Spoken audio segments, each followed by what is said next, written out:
Yes, yes. Welcome to the ancient world of tabletop games.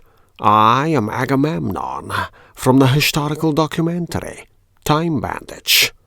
This is a report from a fugitive. So we don't have three on any city, right? No, All right. those So are two. If you can't see them too yeah. clearly on your screen. Well, I think that I mean, I just want to like hear what you have to say about this because I don't think of things sometimes. But I was just thinking that I try to mop up the reds here. You don't think of things, but you were just thinking. That's brilliant. Well, I Uh, mean, I think of some things, but I don't think of all things. So, I mean, you might well have input that I haven't considered. So, what I'm just trying to say is that please speak up if you think if there's a move that I am not considering.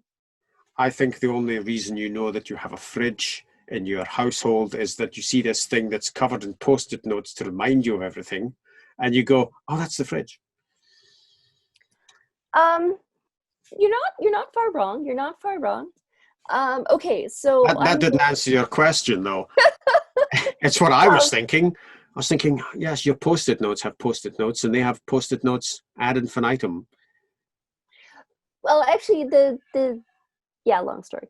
So I'm going to go up and go on to the. Let's see, where am I? So I'm in LA. So I'm going to go up to San Francisco. So that's one action, and Okay, I'm going to take those disease nodes off. right, they're gone. You're full of And anecdotes that never happened. There's this rat infestation. I can't go into details. And there's a story about post-it notes, but for legal reasons, I can't possibly regale you with. that's right. It's a messy legal It's like situation. I still know where the Um, bodies are buried. It's like one of those. and then I'm going to go up to what is it, Calgary? Uh, Or no, it's Seattle. Seattle. Seattle, yes.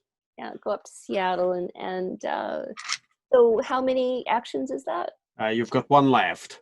Okay, so I'll take those off. Right. Okay. Yes, I'm just pointing out that for reasons of table management, I'm using this card holder here instead of the actual positions on the board because these cards are a bit slippy and we don't want them going all over the place. That's the only reason we're doing it that way. Sure. But for anyone else who's not filming a video, feel free to feel free to use the Yeah. spaces provided. It's okay. Right. You've done your coffee tour up the West Yes, Coast. I'm sitting in Starbucks drinking like a latte. I'm not a fan of Starbucks. I never really got into the taste of the coffee, and it's that simple.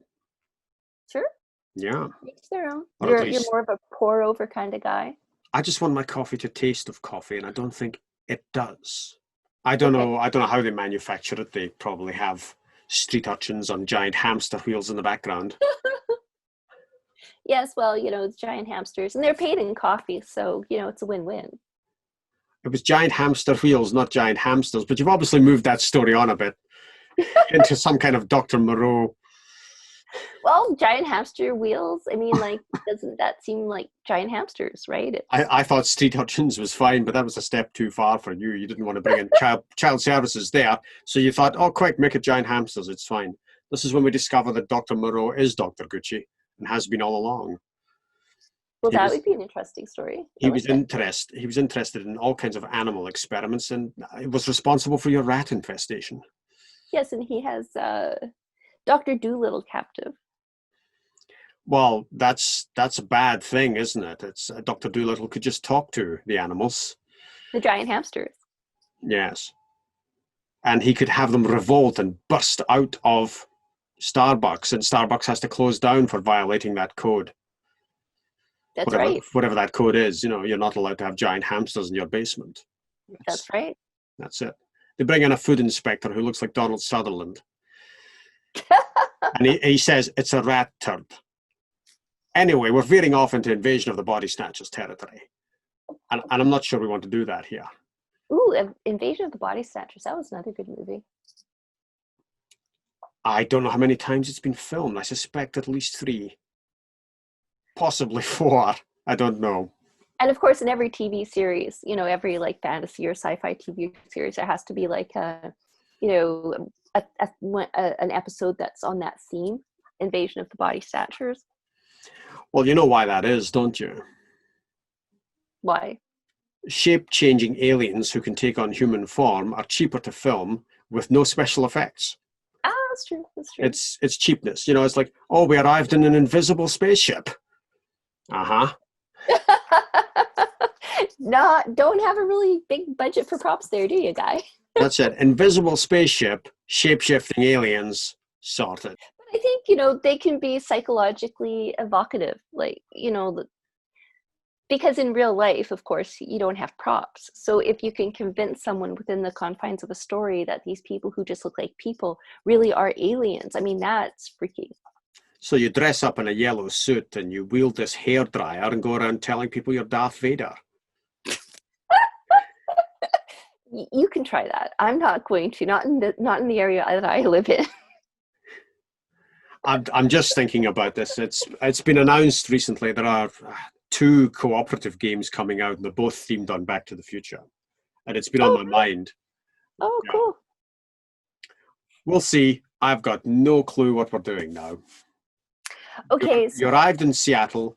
I think it's your turn, right? The Yellow King is with you. You've exhausted all your Oh, so do I get my cards now? coins, so you must be getting your cards now. So that's what that whole display off to the side is. I know it does seem like an over elaborate production that we've set up to remind us of this, even though there are only 2 of us playing. But No, it saved our bacon multiple times. we have talked about Dr. Moreau and Invasion of the Body Snatchers and God knows what else. Right, you're going to get 2 cards. I'm going to try not to mess up these cards again. Sometimes this is picking up more than one at a time. Oh, okay. Because they're sticking together.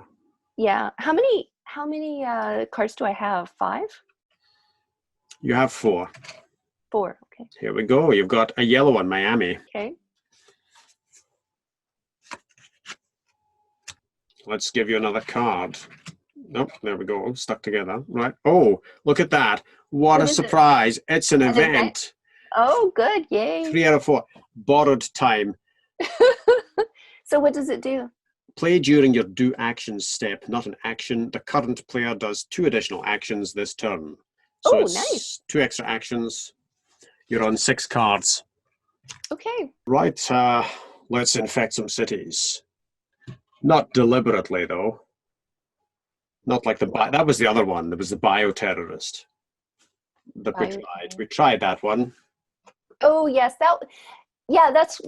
It wasn't cooperative play. It was competitive play between you and I. That was different. And I think one of the reasons why I didn't like it as much as the cooperative play is that you couldn't talk to me about your plans. Like, so there was... I could have, but they would have been horrible. Right. But then you probably wouldn't have won, which you did. That's right. I only just barely won, though. I mean, that game started off with my arrest almost immediately. Yeah, I got lucky, though. There's just far less interaction involved, even if you were just having banter. I thought it would be far more interesting than it was, and it was kind of just a more perfunctory thing where I was plotting where I was moving next and gathering cards and then just dropping diseases on you randomly. Yeah. Well, I mean, I'm glad that we played it because I was curious. And it was fun, but, I think maybe as I was saying to you the other day, I think it may have been a different experience if we'd played with more people. Yes, you would have had banter with your fellow investigators. Yeah, and it might have been even more fun for you because then you'd hear us making plans together and you'd be like, ha, ha, ha, ha, they do not see me. Yes, except, of course, you did see me straight away. Well, yeah. And I was like, oh, this is a crap game. And then I had to run away and hide mostly while I was plotting and hatching and stuff. So it's one of those... Sometimes I feel there are movies that have thankless roles for the villain because the villain is skulking in the shadows and you don't see him for ages and then he pops up. If he's lucky, he gets another movie role later and then people say, what, you were the bad guy in that film? He says, yes, I had like 4 minutes of screen time, but I was evil though. Yeah, they don't see all your hard work in the background. That's it. Okay, so there's still no threes, right? Okay, good. What is how many are on what is that, Havana? That's two. Two, okay. I should really sort of sit them like that, shouldn't I? I should spread them out a bit so that you can see them on whatever postage sized. Just the yellows really that for some reason I have trouble seeing. I would have replaced them with little wooden bits that we have, but I thought as it's the first time we're playing, we'll use the actual components. Yeah, no, it's fine. It's fine. Okay, so it's my or whose turn? Is it your turn now? Yeah, it's your turn now. Yes, it is going to be. We go back to here, and the king in yellow transfers to me, and I will repay myself some coin of the realm. It hasn't really happened in this game because the board is much smaller, but in the earlier games of Pandemic, we would sometimes come back with like two actions in and then two actions not in, and we got off on banter for like 10 minutes. Yeah. Which is why some of those game sessions took about 4 hours. Yeah. And regular Pandemic does not take that long.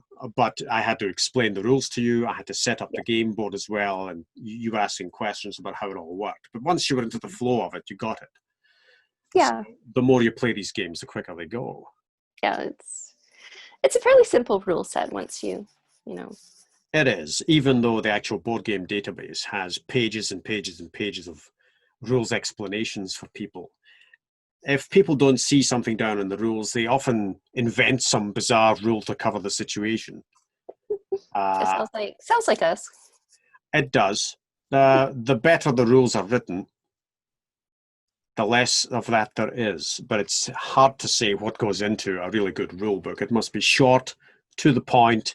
It must follow the flow of the game in order without skipping around. No time travel in game rule books is what I say. It's like, okay, this is a game about curing disease, and first we'll talk about combat and then movement. So let's talk about all the combat. You need to know this before we get to the stock market. And then once we get to the stock market, don't worry about that. And when you start to read rule books like that, you're like, what the hell? This kind of sounds like our conversations. Well, we don't want our conversations to be like the rule books. We want the rule books to lead the gameplay that gives us our conversations. Yeah. Because Okay. honestly, if we were just sitting here going, I go to Phoenix, so take that one off, or I'll go to the other place and take that one off, we could have had this wrapped up in this about 20 minutes or so. Yeah, that's true. Let's hope we've entertained at least someone watching this with our stories of your rat infestation. Well, you've entertained me, so there we go. I guess that's one person that counts. We'll call that a win.